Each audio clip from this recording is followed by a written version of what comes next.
All right, welcome to another deep dive. You guys know why you're here. You want to reach a fire and you want to do it early, ideally by 55. And guess what? So do we. That's right. And luckily, we've got this in-depth guide from T. Rowe Price to break down the whole process. Yeah, this thing's comprehensive though. So Right. today we're going to cut through the noise, right? We're going to pull out the most interesting and actionable stuff for you. Absolutely. No need to wade through all those pages when we can get right to the good stuff. Exactly. And I think one of the most interesting things this guide does right off the bat is tackle some of the most common fire myths out there. Yeah, like the rule of 25. The infamous rule of 25. Basically saying, if you have 25 times your annual expenses saved up, you're good to go. Retire early, enjoy life. Sounds pretty straightforward, right? Right, on the surface. Yeah. But this guy does a really good job of explaining why that might not be the whole story, especially if you're retiring early and looking at a much longer retirement timeline. Yeah, so much more to think about. What are some of the things that they highlight as kind of like red flags with that rule? Well, when you retire early, you've got more time for, well, everything, really. More time for market fluctuations to impact your portfolio. More time to, unfortunately, experience negative returns. Right, because you're relying on that money for longer. Exactly. And the longer you're retired, the more vulnerable you become to what's called sequence of returns risk. Okay, sequence of returns risk. I've definitely heard that term thrown around before, Yeah. but I think for a lot of people it's still kind of fuzzy. Can you break that down for us in like a relatable way? Sure. Imagine you retire. Market takes a dip right when you retire, and you're forced to sell investments at a loss just to cover your living expenses. Oof, not a good start. No, not at all, because that immediately shrinks your nest egg. And even when the market bounces back, which it hopefully will, it's way harder to recover from that initial hit. So it's not just about the average return over time, it's about when those returns happen. You got it. Think of it like starting a marathon, but you've got a sprained ankle right out of the gate. You might still finish the race, but man, it's going to be a lot tougher. Ouch, I can feel that analogy. So this guide, it's not all doom and gloom, right? Like, how does it suggest we actually prepare for this sequence of returns risk? What can we do? Well, first things first, they have this really handy fire pre-check with 6 financial prerequisites, almost like a reality check, before you even start crunching numbers for early retirement. Oh, I like this. Okay, so before we even get into the nitty-gritty, what are these must-haves? What do we absolutely need to have in place before we even think about fire? Well, they start with the basics. You need a solid emergency fund, 3 to 6 months of expenses at least. The cornerstone of any good financial plan. Absolutely. Then you got to tackle those high-interest debts, credit cards, personal loans, that kind of thing, aside from your mortgage, of course. Yeah, I got to get that interest monkey off your back. Exactly. Now, they also want you to be on track for traditional retirement at 65, just in case. Makes sense. Having a backup plan never hurts. Right. And speaking of planning, they recommend saving at least 15% of your income. 15%, that's a significant chunk. But I guess when you're aiming for fire, you got to be aggressive. Yeah, it might sound daunting.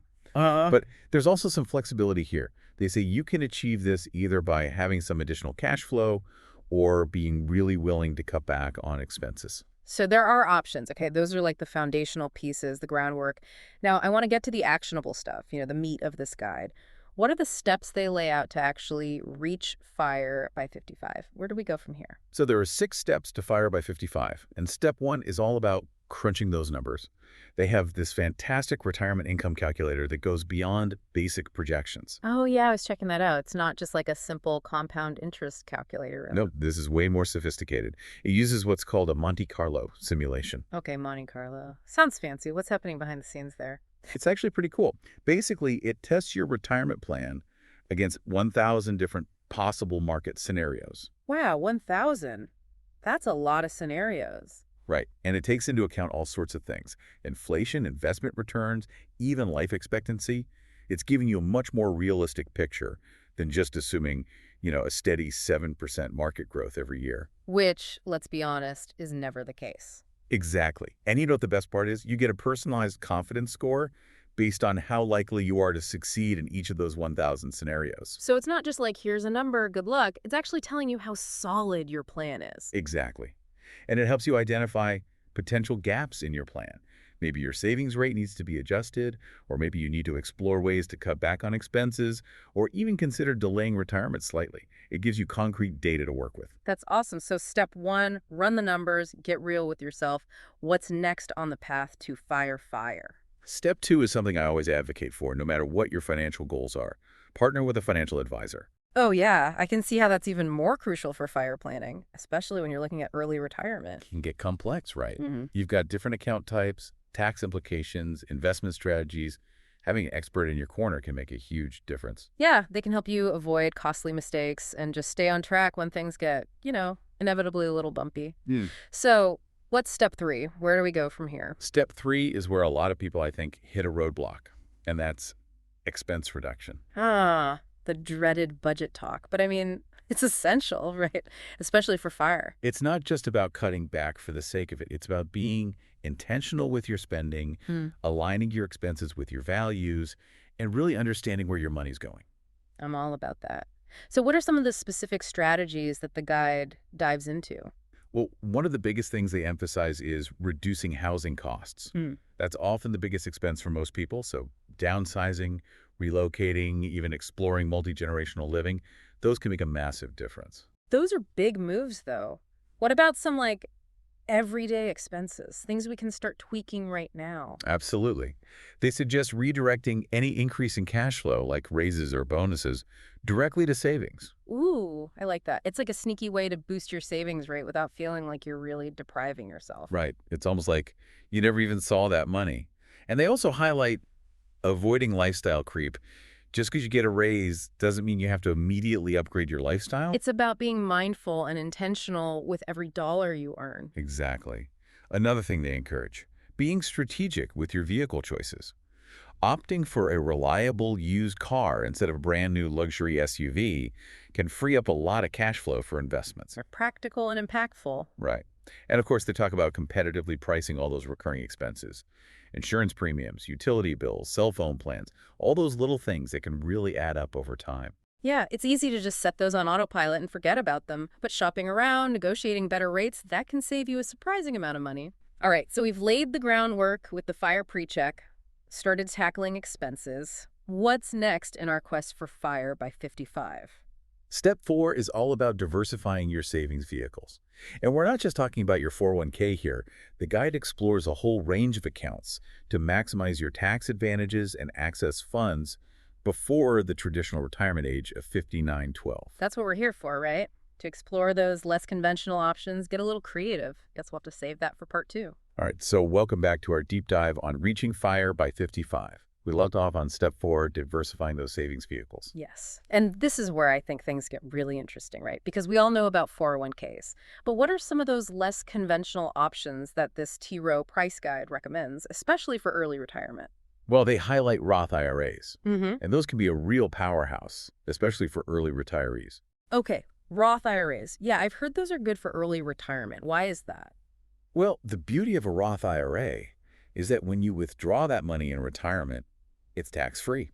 Oh, right, because you pay taxes on the contributions up front, but then in retirement, you're home free. Exactly. And that can be a game changer, especially when you're trying to manage your tax liability in early retirement.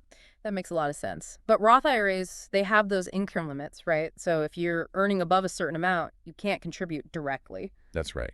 But they talk about strategies to get around that, like the backdoor Roth IRA. Backdoor Roth. Okay, I've heard that term thrown around. Basically, it allows you to contribute to a Roth IRA indirectly.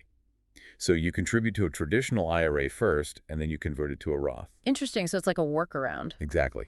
It's like finding that secret passageway to tax-free retirement savings. I like it. Any other Roth tricks up their sleeve? They even talk about the mega backdoor Roth. Mega backdoor. Okay, now we're getting fancy. This one's a little more advanced, more for folks with higher incomes and a lot of savings capacity. But essentially, it involves making after-tax contributions to your 401k and then converting those funds to a Roth. Okay, so we're definitely going to need to dive into the source material on that one to fully understand it, but it sounds promising. What other account types do they recommend? Taxable investment accounts. Okay, those are just regular brokerage accounts, Wasn't- right? I know those don't offer the same tax advantages as retirement accounts. True. But they do offer something that's really important for early retirees, and that's flexibility. Right, because you can access that money without penalties before age 59, 12. Exactly. And while you do have to pay taxes on those investment gains, the guide points out that you benefit from those favorable capital gains tax rates, especially if you hold those investments for the long term. Makes sense. So it's all about finding the right balance, right, between those tax advantage retirement accounts and then the taxable accounts that give you that flexibility. Absolutely. They also mention HSAs, health savings accounts. Oh, yeah, HSAs. I've heard those are good for a lot more than just healthcare. Definitely.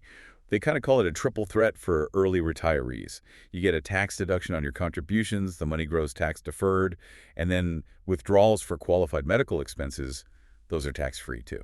Wow, a triple threat. It's like a healthcare savings super account. Exactly. And I know healthcare costs are a big concern for people thinking about early retirement, especially before Medicare kicks in, so it's really smart to be proactive about that. Absolutely. Okay, so we've covered a lot of ground here with all these different account types. What's the next step in this FIRE plan? What else does this T-Row price guide recommend? Step 5 is all about automation. Automation. Music to my ears. I am a huge fan of automation. Me too. Yeah, Seriously, automating your savings and investments is like one of the most powerful things you could do to build wealth consistently. I agree.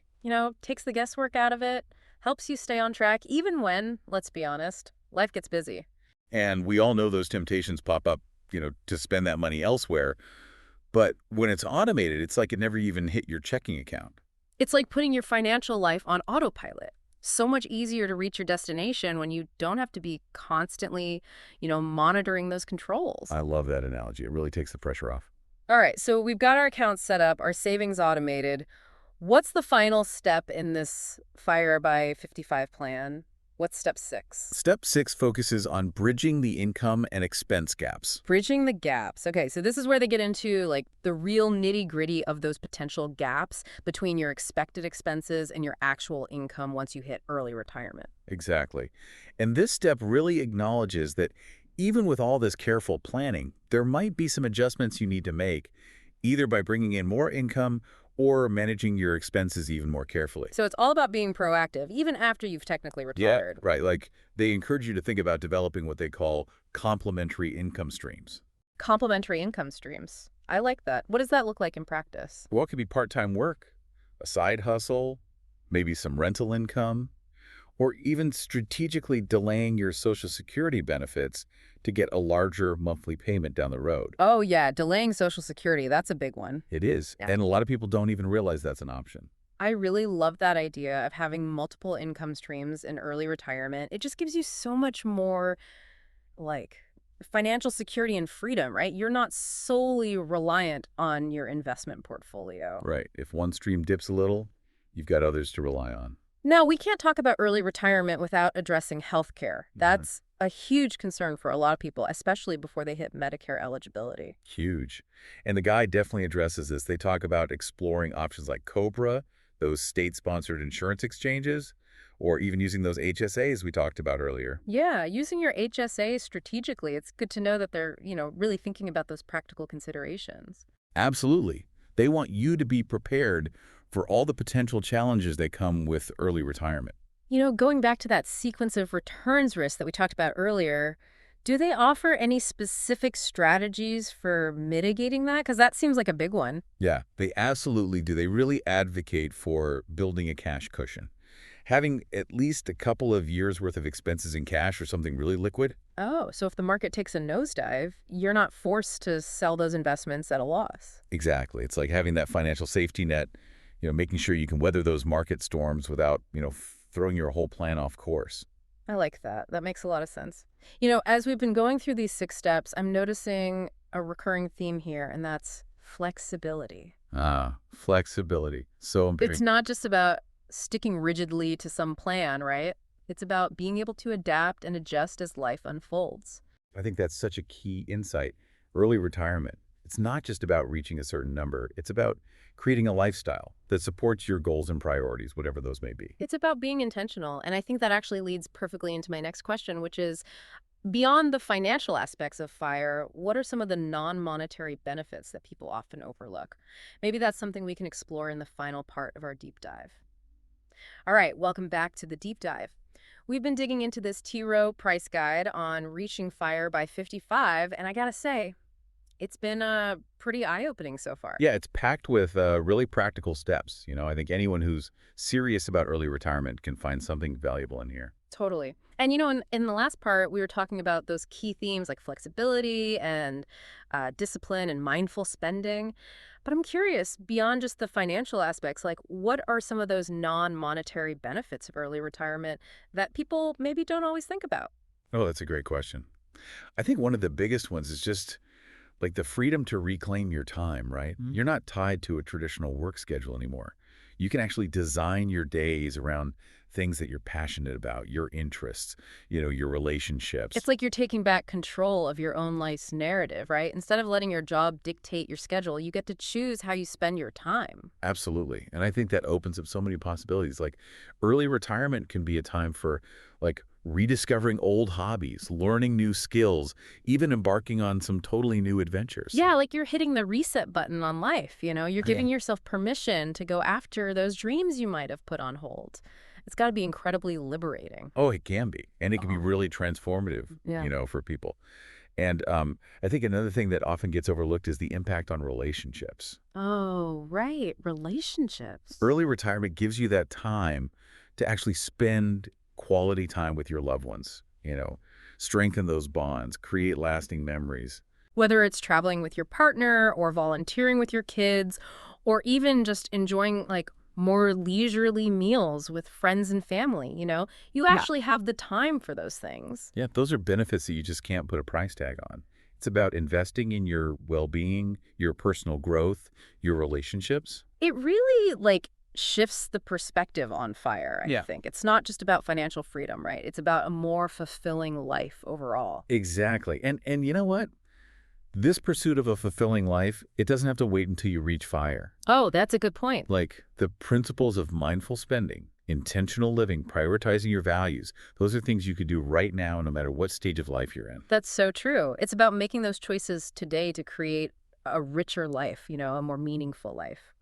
So as we wrap up this deep dive into Fire by 55, is there like one piece of advice you would give to our listeners who are on this journey?